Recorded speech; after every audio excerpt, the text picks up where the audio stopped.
Fala, turma linda, professor Diogo aqui mais uma vez no canal Biologia com Diogo.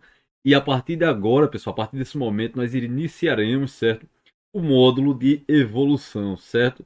Então, vamos embarcar aqui, olha, nessas aulas que serão bem detalhadas para vocês, certo? A parte da teoria e a parte das questões, é claro, para nós observarmos como as bancas cobram esse conteúdo. A princípio, pessoal, a nossa primeira aula do módulo será sobre o lamarckismo, certo? E aí veja, as ideias evolucionistas do Lamarck. Antes disso, eu queria falar um pouco para vocês sobre a ideia de evolução biológica, certo? A evolução dos seres vivos. Olha, ao longo desse módulo, nós iremos construir pouco a pouco essa ideia de evolução, onde eu vou ter seleção natural, tá certo? Onde eu vou trabalhar também questões genéticas, mas isso é mais à frente, certo? Quando nós começarmos ali a estudar também Darwin e depois o neodarwinismo. Mas a princípio eu quero que você lembre que a evolução biológica diz respeito ao quê? As transformações, as mudanças que vão acontecendo com os seres vivos ao longo do tempo, certo? Isso é o que, até o momento, eu quero que você guarde, tá certo? Quando for se referir à evolução biológica. Conjunto, tá certo? De mudanças, o processo aí que vai acontecendo com os seres vivos e eles vão se é, modificando ao longo do tempo, tá certo? Mas aí nós vamos construir pouco a pouco esse conceito e aí vocês vão ver que vai ficar bem claro na sua mente, certo? O primeiro evolucionista que balançou as estruturas, certo? Foi o Lamarck. Ele foi o primeiro grande evolucionista a balançar as estruturas aí em relação à evolução. Porque antes nós tivemos outros, certo? Mas o que teve destaque aqui para trazer, para colaborar com o conceito de evolução biológica, foi o Lamarck. Lembrando que, deixa eu anotar uma observação aqui para vocês, olha, eu tenho, tá certo? Eu tinha, e pode cair na sua prova também, uma ideia fixista. O que seria esse fixismo, certo? Fixismo era, tá certo, uma ideia que defendia a imutabilidade dos seres vivos, desculpem, seres vivos, certo? Os seres vivos, de acordo com o fixismo, eles são o quê? Imutáveis. Isso quer dizer, eles não passam por modificações ao longo do tempo. Então essa ideia de fixismo, ela durou muito tempo, certo? E aí ela estava muito ligada também ao criacionismo. E aí vocês vão ver como isso foi mudando, certo? Já o evolucionismo, ele diz o quê? Ele defende a ideia que as espécies passam por mudanças, por transformações ao longo do tempo. Aí, como eu falei, o primeiro evolucionista grande, o grande evolucionista, tá certo? Que primeiro se destacou nesse meio e foi que colaborou para que essas ideias fixistas fossem ficando de lado, certo? Foi o Lamarck, tá certo? Que era francês, tá certo? Que nasceu em 1744 e faleceu em 1829. Lamarck escreveu um livro de grande importância, tá certo? Para o meio científico, e que colaborou com as ideias evolucionistas chamadas chamado de filosofia zoológica, certo? E é importante nós lembrarmos também que Lamarck defendia a geração espontânea. E essa geração espontânea é aquela ideia de abiogênese, que os seres surgem da matéria inanimada. Ele defendia a ideia que seres mais simples poderiam sim surgir da matéria inanimada. Então eu coloquei esse ponto aqui porque vai que de alguma forma o vestibular cobra. Não é tão recorrente perguntar isso em relação a Lamarck, mas possa ser que venha ali uma questão, você vai lembrar disso. Ele defendia sim essa ideia de geração espontânea. Ele era muito religioso, pessoal, Lamarck. Então, tá certo, ele não acreditava em extinção de espécies. De ser tão religioso, ele acreditava que é, Deus, tá certo, criava as espécies e não criava elas para serem extintas. E sim, elas se transformavam ao longo do tempo, certo? Então, ele acreditava no processo teológico determinado, certo? Onde as espécies não eram extintas e sim se transformavam. E aí surge o que aqui, olha? O transformismo. Então não esqueçam, o Lamarck, ele, tá certo? Era o que? Transformista. Aí na prova você vai lembrar. Ele acreditava no transformismo. Ele não acreditava em extinção, tá certo? O fato dele ser religioso Ele não acreditava que o Deus iria criar, tá certo? Deus iria criar um ser para depois ser extinto. Então ele não acreditava, olha, em extinção. O Lamarck não acreditava em extinção, mas sim que ele acreditava na transformação das espécies ao longo do tempo. E por isso ele era transformista, acreditava no transformismo. E esse transformismo dos seres, tá certo? Defendido aqui pelo Lamarck, colaborou para a ideia evolucionista, certo? Mas olha, duas leis postuladas por Lamarck que caem muito no vestibular. Eu coloquei aqui, ó, a lei de uso e desuso, certo? E a lei da transmissão dos caracteres adquiridos, que também pode ser chamada de lei dos caracteres adquiridos. O que é que essa lei do uso e desuso diz? Olha, se eu uso muito uma parte do meu corpo, Lamarck defendia essa ideia, que se você usa muita parte do corpo, ela vai cair em uso, e essa parte que cai em uso, ela tende ao quê? A se desenvolver, tá certo? Então, aquilo que está em uso, por exemplo, eu estou usando muito o meu braço, eu estou usando muito a minha musculatura, ela tende ao quê? A se desenvolver, certo? E aquilo que cai em desuso, ela tende ao quê? Aquilo que entre desuso, por exemplo, eu deixo meu braço ali parado durante um bom tempo. De acordo com as ideias lamarquistas, ela vai perdendo ali a sua função e pode até atrofiar, tá certo? Então, olha, aquilo que eu uso hipertrofia, se desenvolve, tá certo? Aquilo que eu vou usar vai desenvolver, certo? E aquilo que eu deixo de usar, que cai em desuso, pode atrofiar, certo? De acordo com as ideias lamarquistas. Aí, como eu dei o exemplo aí do braço, certo? Se eu malho, por exemplo, a musculatura tende a se desenvolver, caiu no uso, e se eu não uso, ele tende com o tempo ali atrofiar.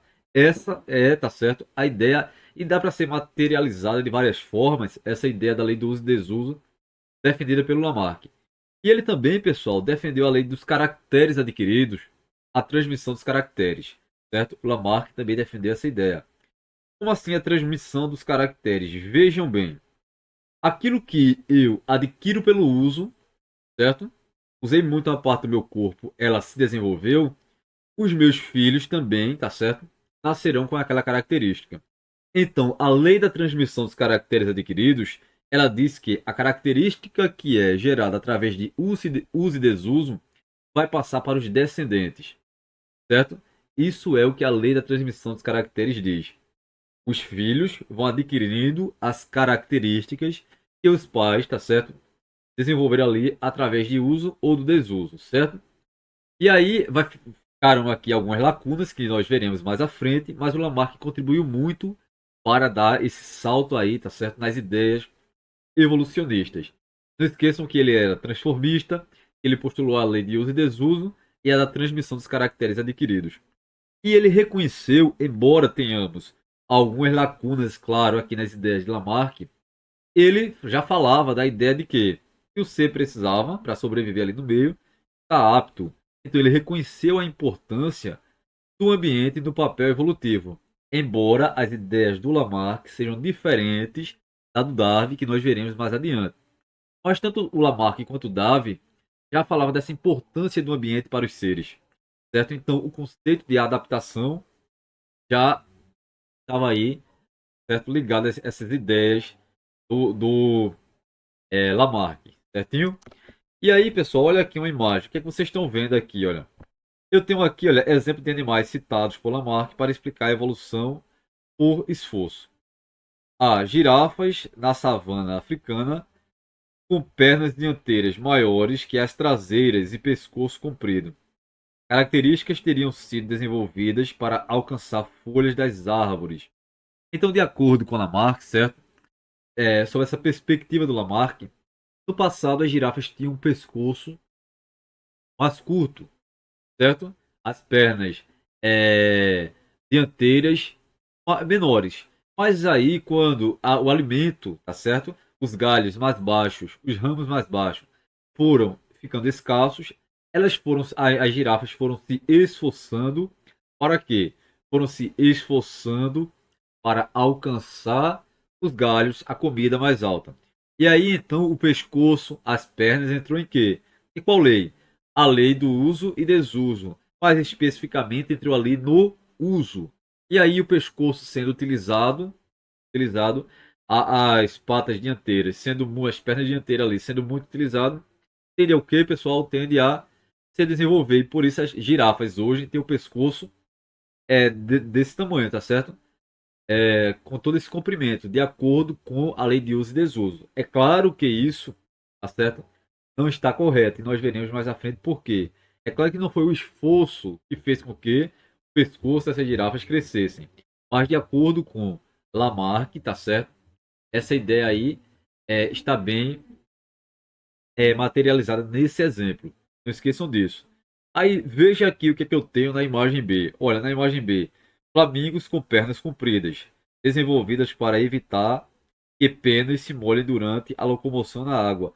Olha aqui, o flamingo está certo, se deslocando na água e para evitar que as penas ficassem encharcadas, ficassem molhadas, eles foram esforçando as suas pernas ao longo do tempo, certo? Para que as penas não ficassem molhadas. E com isso, com esse esforço, caiu em que? Lei de uso e desuso. E aí, você já sabe, né? Lei de uso e desuso, as pernas foram o quê? Se desenvolvendo. E por isso que hoje os flamingos têm essas pernas dessa forma. Lembro novamente, isso é de acordo com Lamarck, tá certo? Hoje nós temos, veremos mais à frente, explicações para isso, explicações corretas. E esse esforço, tá certo, para essa adaptação que o Lamarck fala, tá certo, deixa muita lacuna e nós discutiremos isso mais em breve. Mas aí, olha, não jogue as ideias do Lamarck de lado achando que são puras besteiras, que isso não, de fato, não é besteira. Ele contribuiu muito para a evolução, para as ideias que nós temos hoje, tá certo? Então, vale a pena nós entendermos, veja em que século nós estamos, certo? E que houve aí sim uma grande colaboração para a construção do que nós temos hoje, certo?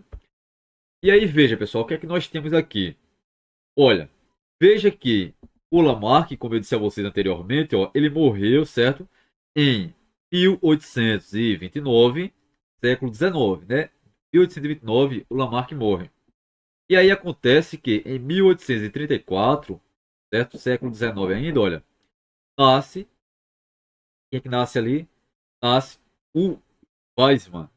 O Weizmann, ele fez um experimento que colaborou para que as ideias do Lamarck fossem refutadas.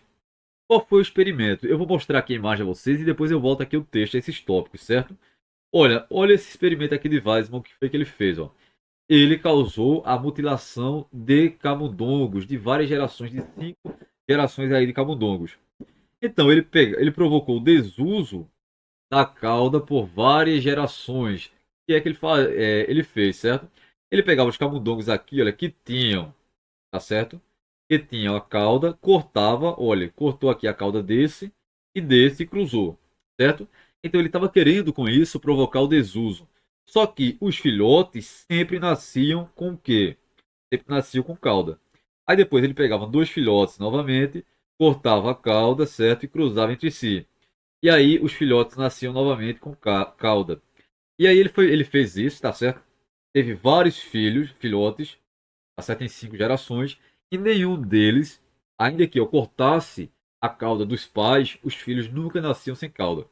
Então, essas ideias, esse experimento de Weismann colaborou para que as ideias de Lamarck fossem refutadas, certo? Mas não esqueça, Lamarck em nenhum momento falou de mutilação de cauda de camundongos, por exemplo, e não coloque de lado, certo? Não despreze as ideias do Lamarck, certo? E aí, olha, esse experimento de Weismann, hoje nós sabemos que a cauda que você está vendo aí, desse camundongo aí, que embora eu corte a cauda dos pais, o filho nasce com cauda, porque isso, tá certo? Essa característica está na genética do indivíduo, tá certo? Então é através do DNA, da genética ali, que eu vou passar essa informação de ter cauda para o indivíduo. E não pelo uso e desuso, certo? Então, mas isso aí nós veremos mais à frente. Então voltamos aqui ao texto. Olha, o Weismann fez, certo? Weismann fez esse experimento. Ele cortou o rabo de vários camundongos por várias gerações, mas nenhum dos descendentes dos filhotes nasceu sem o rabo ou com o rabo menor. E aí, pessoal, a partir dessas ideias do Weismann, a partir desse experimento, tá certo? Nós criamos aqui, ó, aquilo que eu chamo de quê? Barreira de Weismann, que diz que apenas modificações surgidas nas linhagens de células germinativas. O que são células germinativas? Células germinativas são as células que vão formar o gameta. O gameta, tá certo? Por exemplo, o gameta masculino é espermatozoide e ovócito. É apenas modificação desses gametas, tá certo? Na linhagem das células que formam esses gametas que vão passar adiante, tá certo? Que vão ter efeito evolutivo. Por quê? Porque os indivíduos formados, tá certo? Vão ser formados a partir de quê? A partir da união dos gametas. E os gametas vêm de onde? Das células germinativas. Então, de acordo com o experimento de Weismann, tá certo?